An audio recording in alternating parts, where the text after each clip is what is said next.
Hello, my name is Andrea. I'm a home birth midwife, and I want to talk about something really important to you if you're about to give birth vaginally. And this is how the yoni stretches and allows the baby to come through, and what are some things you can do to prevent tearing. So I'll share with you some of the things I talk to my home birth clients about during our prenatal care. So first, to start off, it's good to know that the yoni, this part of the body, is made to stretch. It's made to stretch all the way to 9.5, 10 centimeters. So how does this happen? So what happens naturally is the body gets flooded with oxytocin, and oxytocin is responsible for letting that area stretch and give. So how can we have optimal amounts of oxytocin during the time of pushing? So for that, we try to create a calm, relaxing environment and not rush the push. So what does that mean, not rushing the push? So I'll kind of give a little scenario from home birth. So it looks like, maybe the client got to 10 centimeters dilation. We check them. Yeah, they're dilated. But that doesn't mean, okay, boom, start pushing. No, it's just about waiting till we get that spontaneous urge to push. A spontaneous urge to push is when the body just something in it is just making you bear down and you're not in control of it, but it's this really strong guttural feeling that the baby is just pushing and coming out. When that happens, we know, okay, now she's ready to push. And so there's no reason to get her to do it before if as long as the baby's doing well and the birthing parent is doing well. There's no reason to expedite it. So when we wait for that spontaneous urge to push, that means we waited for the baby just to come to the right place. The body move the baby down just to the right place. So that makes an easier push on the baby, less stressful for the baby, and easier on the tissues right there for the birth parent.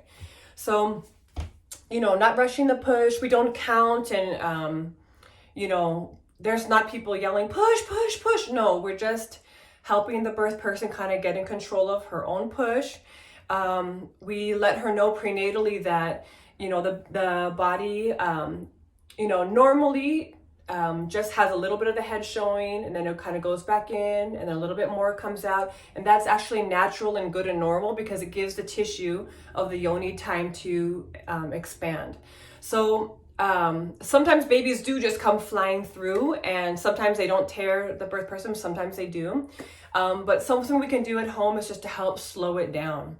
So, putting her hand there and just kind of feeling that push when she bears down and see how that moves the baby, that can kind of help her feel in control of it or feel more grounded. Another thing that someone on her birth team can do is just make eye contact with her and just be like, okay, this is your push, this is the end, kind of bringing that anxiety down to groundedness, and just let her know you're in control of the push, this is, very powerful, just kind of work with that power. Something that is also great to do to help slow down the push is making eye contact with the birthing person and show her how you want her to breathe. And so a great way to slow down a push is quick, short breaths. So that can look like, the contraction just ended, she's in between, kind of reminding her that she's in control of the push, kind of getting grounded, making eye contact with her, helping her with that oxytocin. You're safe, we're here for you, you got this, you're almost done. Here the contraction comes, and she's getting that strong urge to push again, having her blow like this. It's for the duration of the contraction. And when you do that, she can copy you, and also you've practiced this prenatally, so she remembers, okay, I remember doing that, here's the time to do it. It's just a few contractions, and then usually the baby is born. So just that breathing like that, it doesn't let the body push the baby out at top velocity. Velocity kind of goes a little bit slower. So that's another great way to help slow down the push. Having the birth person choose their own birthing position is also very helpful. When we put women in just artificial positions, I feel like that's not great for the tissue. It's just not natural. So, maybe squatting or laying on their side or standing or hands and knees. These are all positions that birthing people get into on their own, and they usually do really well for, keeping the perineum intact. And also midwives, we have pretty good records of you know, we have less likelihood of tears. Another reason for that too is, you know, we try to use interventions more sparingly. So say for example, you know, if a baby's coming at a nice speed, we don't need to like insert our fingers and help open up the pelvis. That's something we might do if there's a, you know, an issue or concerned, we want to expedite the birth for some issue, like maybe the baby's not stable or something, or, you know, could use a little help. But, you know, otherwise, if everything's going right, just let it do naturally, you know, don't fix it if it's not broken.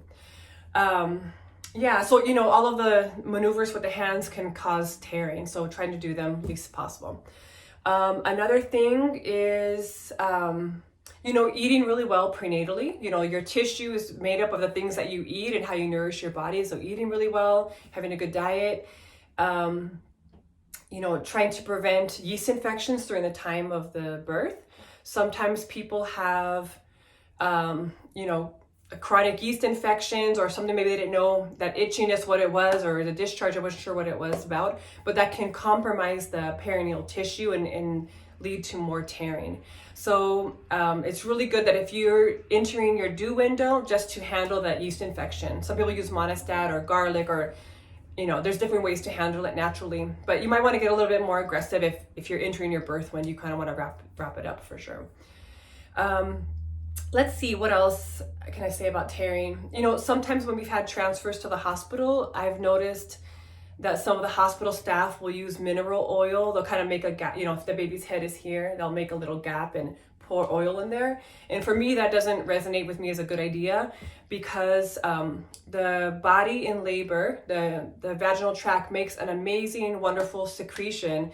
It's this beautiful flora that's the basis for the baby's immune system. So as the baby passes through it, it goes in their eyes, nose, mouth, ears, all of their body and their pores and everything. And, you know, it helps colonize their immune system to be the basis of their immune system. It's really important for their lifelong health. So to me, putting a synthetic oil in there, I wouldn't know why. It's not about a lubrication thing. It's more just about the person being relaxed and, you know, helping be in charge of their push.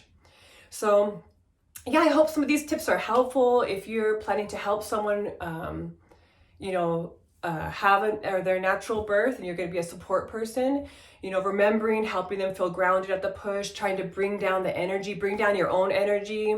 Sometimes we all just want to see the baby fast, but just being like, push, get out. No, that's too hectic. So just trying to bring the energy down. You breathe yourself, help yourself breathe. And if they need help to slow down the push, you can help show them by breathing quickly. And just know that the yoni is made to stretch. Also, it's very common to get a small, you know, little tear here. That's a very common type of tear. The yoni is made to heal very quickly.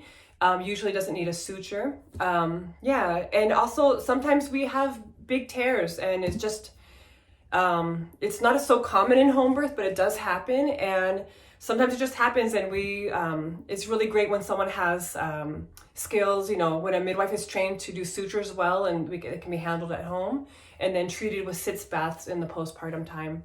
That either can be herbs or with like salt or something like that. So I hope this is helpful, and I hope it sort of takes a little of the anxiety about tearing, just knowing that slowing down and controlling it, you know, it happens so fast, but as much as you can help slow down and aid the process to having an intact perineum. So blessings on your birth. Hope this is helpful. Bye.